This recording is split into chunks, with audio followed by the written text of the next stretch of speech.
Hi everyone, the Simple Dad here. In this video, I'll show you how to turn your photos into a Ghibli style photo on your iPhone. So here we'll need Chatgpt. So go ahead to the App Store, download Chatgpt.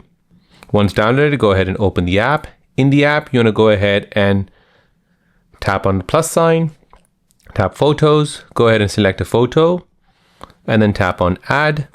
Now you want to go ahead and ask Chatgpt to convert it into a Studio Ghibli. So I'll go ahead and ask it. Convert this photo into Studio Ghibli.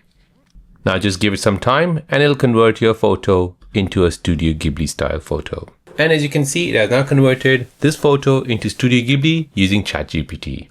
So there you go guys, that is how to create your photo into a Studio Ghibli on Chatgpt. If you're new on the channel and you want to find out more about your iPhone, your Android phone, or any other social media apps, then don't forget to subscribe to this channel to become a part of the Simple Dad community.